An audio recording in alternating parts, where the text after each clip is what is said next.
With almost 410 years of service, many of our paths have led to this university we now call our second home. Here, decisions were settled, lifelong friends were made, and for some of us, plans were altered. Given the pandemic, most, if not all of us, had to suddenly change our lifestyle and career setups in order to adapt to these strange times. With that, soon to be graduates may now have several questions in mind on how the new work setups will be like once they step out of the university. Today, we answer some of those queries by looking into the footsteps that have already left the university, those of our Thomasian alumni. Good afternoon, Tigers. I am Laurice Dwayne-Arsenio, and I introduce you to the Trailblazers.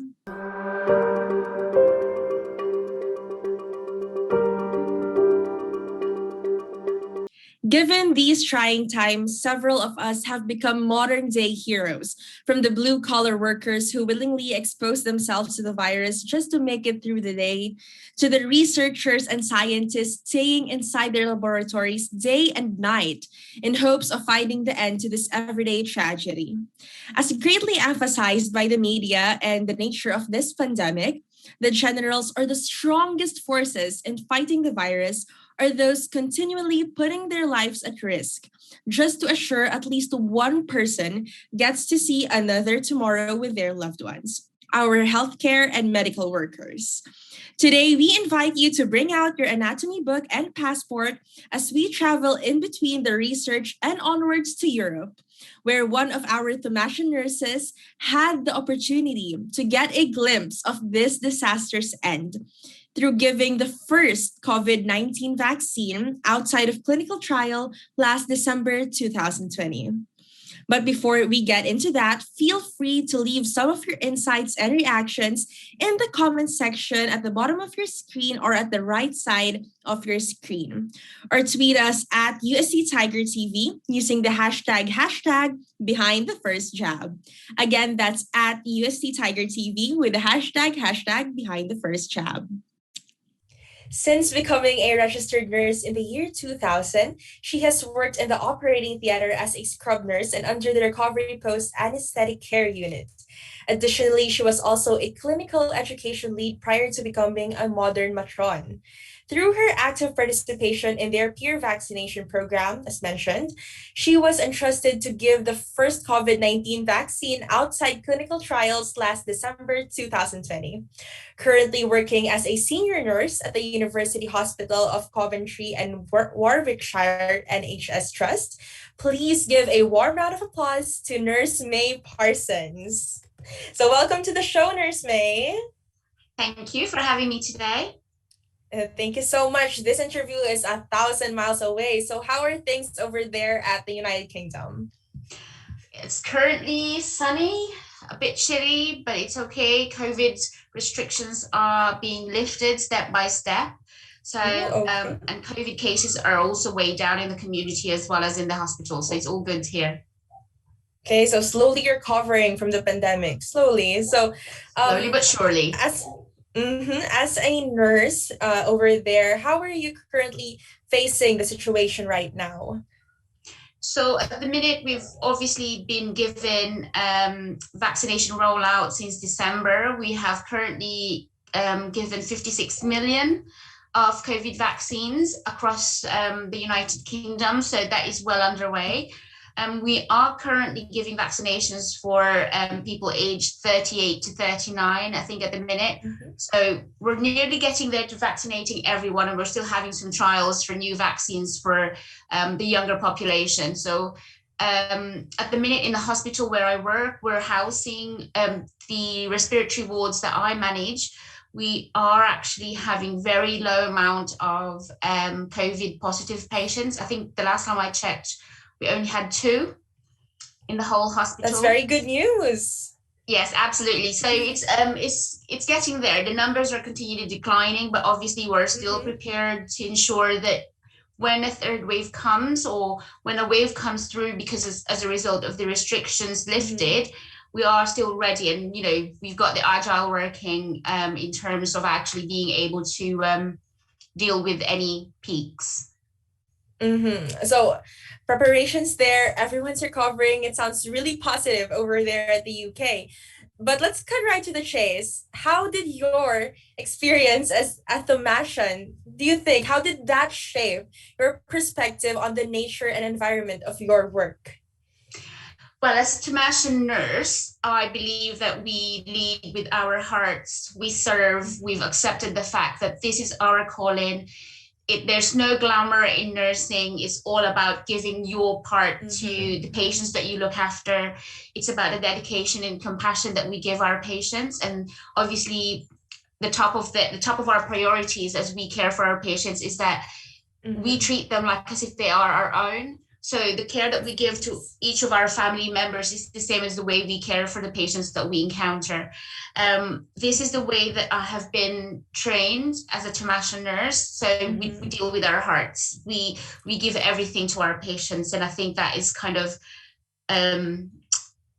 it shows that that's what we do. That's how we care about our patients, and it's not just their health, but it's their holistic approach of Absolutely. their whole being. So we care for their physical as well as their mental health. So I think for me, it shows the compassion, it shows the passion as well. So for me, it's not all about just looking after your patients, looking after myself, my patients, but also looking after our colleagues. So when we're managing people, we don't only look at the things that make them do the job, but also how they're doing the job in terms of, their mental health as well. So we look after our own. Yeah. Okay. So compassion, not just with your patients, but also with your coworkers. Absolutely. Got that. But before we go more in depth, of course, we'll be taking a quick break. So stay tuned. The Trailblazers will be right back.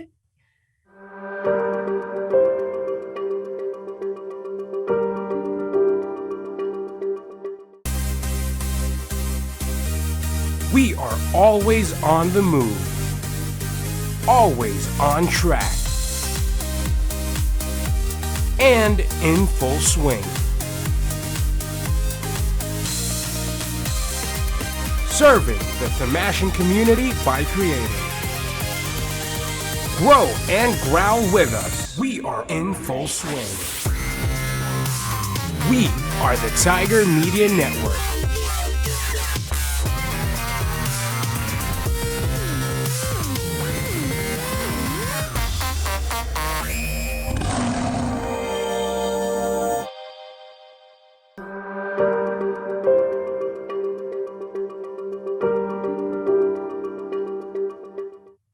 And we are back on the Trailblazers. You're still with me, Dwayne Arsenio, as we look into the trails of our guest today, Nurse May Parsons.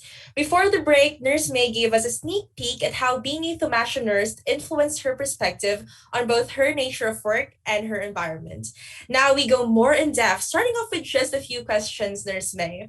So given the struggles and sacrifices that comes along with your career, what was your calling to go into healthcare and medicine, or how did you know that this is what you were meant to be doing?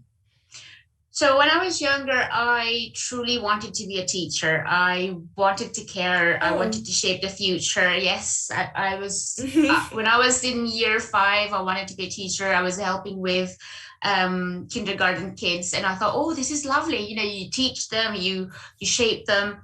And then when I got into high school, I said, oh, I wanted to be a cardiac surgeon because my mom had a high blood pressure. So when you're young, you don't have the insight. I was thinking, oh, actually, I want to be a cardiac surgeon just in case if my mom needs me, blah, blah, blah. I want to look after her. So you were getting there, into the healthcare industry. Yes. So it's all about the caring. I think it's about the caring as well as the vocation. So being a teacher and being a nurse is both a vocation. You're giving a part of yourself to the job.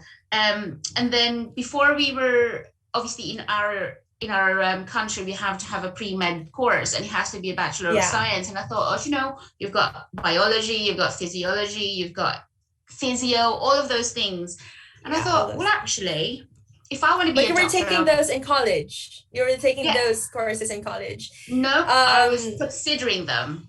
So considering them. Yes, obviously. So when you have to have your pre-med, so I thought, okay, what's the best pre-med to take just in case? And I thought nursing, I want to know what it's like with the nurse's perspective, as well as if I get to the point that I get to be a surgeon or a doctor, then I will both have the advantage of the both of the insight. And I thought, oh, I'd like to be a nurse. I'd like to be able to look after my patient, and then you're actually looking after the patient as a whole, not just for when you're being a doctor. So different eyes, different insights. So I went into nursing, and I thought, oh, you know, let's start with nursing. And then when I got to the first year, started my first shift in second year, I thought, I really want to be a nurse now. So that's how it started. Okay, so you wanted to be a nurse, but why did you want to be a Thomasian nurse? Why UST back in like the 90s? Thomasian, yeah. So UST has obviously been kind of like a really elite university for nurses. Obviously, we've got a lot of like Jose Rizal graduated from UST, from all College those of Medicine, personalities, all those things. And then I thought, you know what? The best nursing school is UST, and we have the exams. We cater for the cream of the crop. We have a lot of exams, entrance exams. And I thought, you know what? I'll go for that. And actually, I didn't take any other entrance exams in any other universities. I only took USTs. So okay, that's really brave to just go in there. But okay, so there's a lot to debunk about nursing. So in your experience, what are like the little myths that you have been able to debunk with your career in life?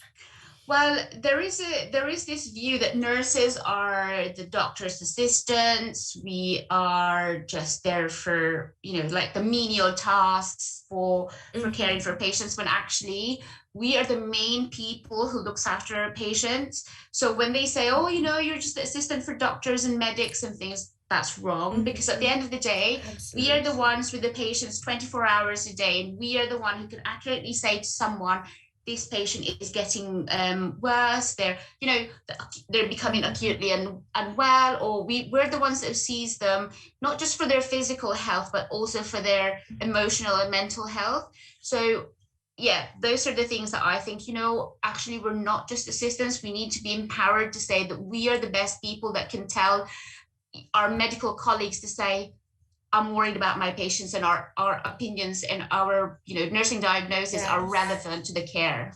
And I think the pandemic really showed us that, a different view of our nurses, a different view of our healthcare workers.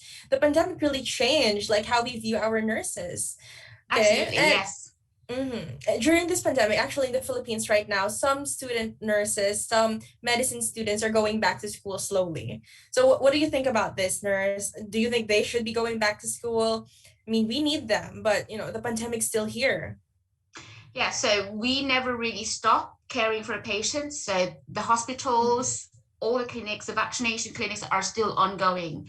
It's integral for people that are still learning the job of like medical students and nursing students. It's integral for them to learn on the job. It's all about having that practice, having how to practice your course, your training, as well as your resilience.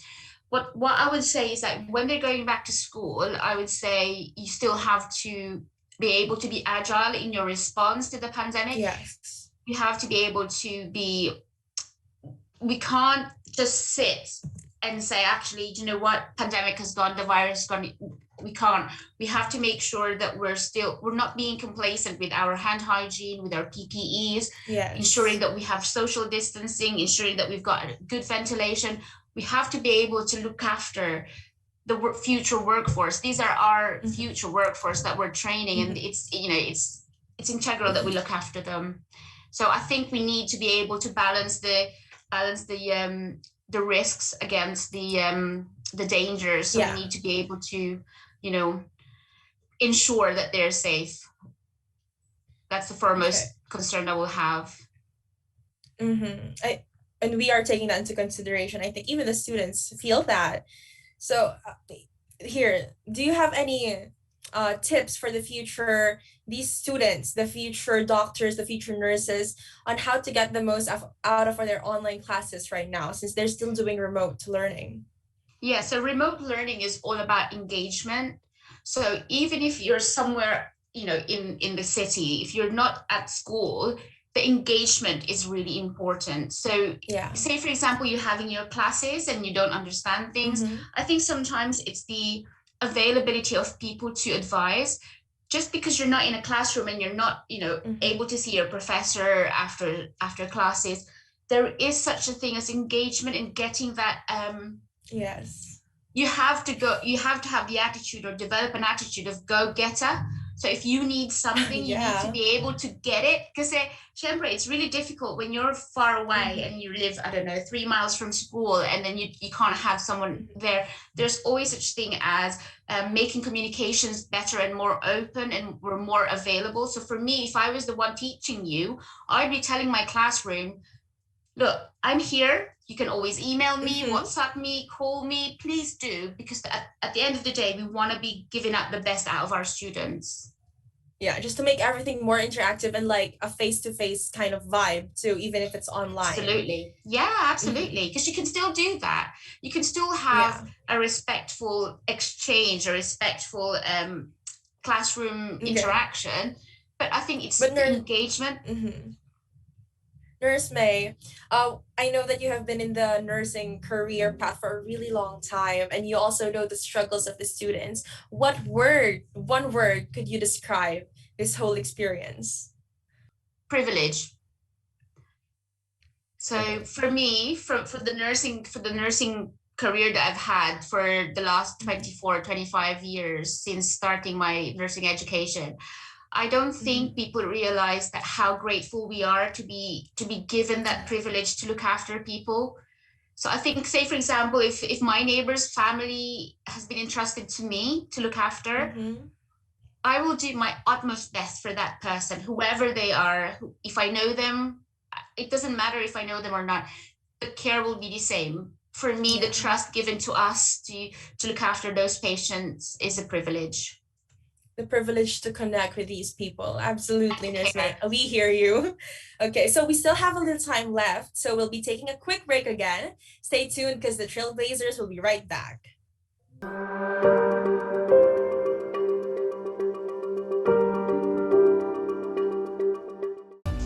Tiger Media Network is constantly on the go to create, reinvent, and inspire. We kicked 2020 off with a bang. 2020 was the start of a new era. Welcome back to the show. But in a snap, everything we knew changed. 2020 became a year of uncertainty, filled with unexpected challenges that perhaps hammered us to the brink of giving up. But despite everything, we did it anyway. UST Tiger TV and Tiger Radio have been trailblazers for UST media since their conception and will continue to create content for the Tiger family on every show, report, and event. Hey Tigers, we are back with another episode of Culture Shock. This is Lifeline. 4th Street. This is Tata Thomasian. And this is Tiger News Weekly. Today's episode of San Tayo Kakain? UST's premier sports show, The Frontrunners. Yo guys, Tiger Jock Abel here. Tiger Jock Ellie. Tiger Jock Fame. Tiger Jock Nick. I'm Tiger Jock Nova. I am Tiger Jock Alzel. You're tuned in to Curious Tiger, the Roarback Show. With the Street Mix. Cuento Masino. Take care, Tiger.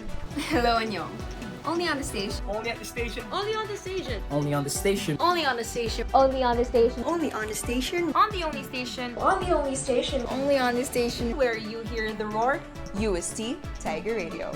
Tiger Media Network will continue to make everyone hear the roar, bring new and exciting content to you, Thomasians, every step of the way.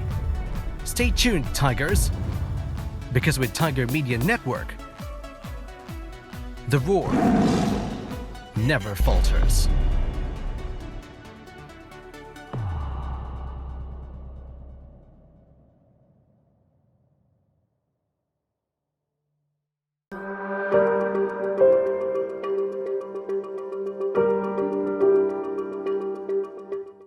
Welcome back to the Trailblazers. You're still with me, Dwayne Arsenio, and our guest today, Nurse May Parsons. Again, guys, feel free to leave some of your insights and reactions in the comment section below or at the right side of your screen, or tweet us at at UST Tiger TV using the hashtag behind the first jab. Again, that's at UST Tiger TV with the hashtag behind the first jab. If we do have like any more questions, can you like recommend a website or any resources where we can learn about the latest events and discoveries in healthcare? So World Health Organization always publishes what we are at in our COVID response. So World Health Organization, in the UK, we have the Medicine Safety, MHRA. They are the one that publishes the research about the COVID, as well as you can look at so World Health Organization, the Pfizer website. You can also look at other local research facilities. You can search for them for COVID research vaccination. In the UK, we have Siren. So I'm part of the Siren research, where every 2 weeks we get our swabs. We also get our bloods taken to be tested. So in terms of transmission, they will also be detailing the research program and how it's protecting the staff. So I'm part of that. So every 4 weeks they bleed me just to see if I've got any antibodies and things. So yeah. So all of those companies that are doing the research for COVID, please do look for them. The researchers will give you the details. The COVID response over there is amazing. Getting tested every 4 weeks. Okay. Yeah. So this is participation for research. Oh, okay. Yes. Okay. So that was kind of heavy, just understanding the whole process. So we're going to do a little game segment on what we call the word association challenge, just to lighten the mood up. So it's similar to Elle's association game. So I'll be saying a word and you have to link it to a specific lesson, experience, or memory that you have gained as a nurse or as a Thomasian. So I'll be giving you 5 seconds to think of anything, but you can take all the time you need to share with us the story or the memory. Okay, so so is your hippocampus ready? We're getting into this. Okay, so let's try to make this quick because we got a lot of words. So the first word for our little game is the word time. 5, 3, 2, go.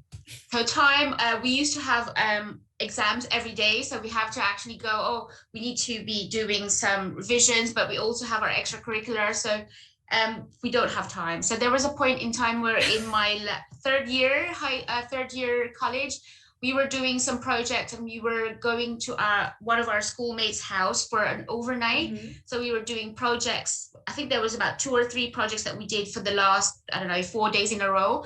And then and then after that, that's a lot. And yes, and we were doing it kind of like, okay, for the first 2 nights, we're staying at XP house. And then on the 4th day, on my way home, I was falling asleep in the LRT. Oh no! I was so tired. I don't think we had any. We didn't have any sleep, so we were all tired. So yeah, time. We didn't have time enough for projects, for revisions, for anything. So there was no time at all back in college.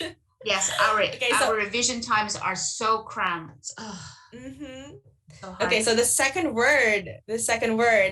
We got the word medicine. 5. Medicine. Oh God. Go, Nurse May. So medicine, we share our building with medicine students. Oh my God. Some of them are so gorgeous. It's really distracting. So yeah, that's all I can say. So medicine, and then obviously we have the 5th floor of the College of Nursing building where they keep the cadavers that they look after, that they learn from. Yeah. So medicine, so they are a big part of our nursing community in college time. So we were always kind of around them and they're always around us. So they share the same building after all. Yeah, there's a lot of crashes and distractions. Okay, so the third word, we have the word UST. Oh God, UST. Go. So USD, I've always wanted to be going to USD. One of my cousins went to USD for her nursing the year before me, and I've always viewed USD as the top school in the Philippines. That's the only school that I ever want to be going into. I'm ever so proud to say that, for me now, I'm a Thomasian, not just a Thomasian, not just a nurse, I'm a Thomasian nurse. It means a lot. And I think for me to be able to show the world that's what it means to be a Thomasian nurse, cream of the crop, the best out of there in the Philippines, I think I'm really, really proud. Yeah, proud to be a Thomasian nurse. And we are proud of you too, Nurse May. But we got one last word for you. Last word. It is the word volunteer. Volunteer. Oh. So volunteering. So volunteering is something that you have to do. It's about your personal wanting to help. So I think volunteers in the COVID pandemic, they're so essential to the help and to the community, in the nursing community as well as in the medical community, in our hospitals.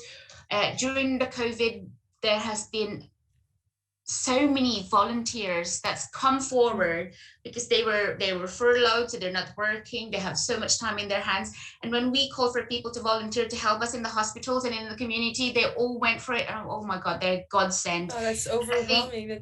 It was really, really nice. We wouldn't have been able to do all of the things, the success of our vaccination program, the success of our hospitals looking after our patients. These are part of them are the success of our volunteers, the volunteers coming forward and risking themselves and giving their time. And I think I want to be a volunteer after I retire. So it's just to keep myself active and obviously keep giving to the community.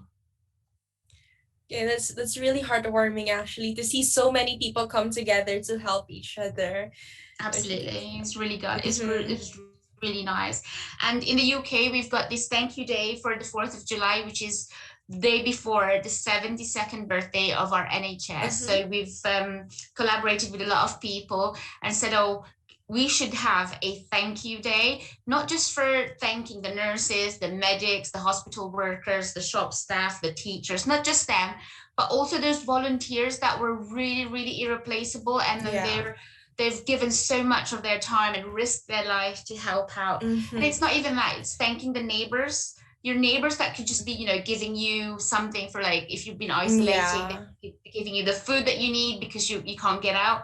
Those are, one of the what we're wanting to thank, that's all. Yeah, so there's a thank you day for all of our volunteers. And of course, I would like to thank you to Nurse May for doing this interview with us. Okay, so to wrap up this discussion, do you have any last advice for all the healthcare workers in the Philippines? What I would say is, for all those healthcare people that are working in the Philippines, thank you. Thank you for keeping yourself safe. Thank you for helping your patients be safe. Thank you for helping your colleagues to be staying safe and with it. What I would say is that at the end of the day, I know that this is our job, but we don't sign up to be nurses or healthcare workers to die in our job. What I would say is look after yourself. Know when to ask for help. Make sure you have your support system around you, your families, your friends. Keep each other safe and build your resilience. And I think it's important to say, if there is a problem, you have to accept that there is a problem and ask for help. You don't have to be a hero. You don't have to be a martyr. People are always there to support. Yes. If you say that you need the help, please reach out. And thank you for all that you do. I hope God bless you all. Thank you to all our medical workers too. While I'm sure, Nurse May, that you still have a lot of stories and advices to share with us, unfortunately, that is all the time that we have for today. Again, Nurse May, thank you so much for doing this interview with us. We really gained a lot. And thank you to all our viewers as well, of course. Thank you for having me. And for more episodes and shows to watch, feel free to check out and like UST Tiger TV's Facebook page at UST Tiger TV, and follow us on both Twitter and Instagram for more updates, games, and snippets of your favorite Tiger TV shows. Again, that's at UST Tiger TV on Facebook, Twitter, and Instagram. Until the next crossroad, I'm Dwayne Arsenio, and this has been the Trailblazers. See you, Tigers!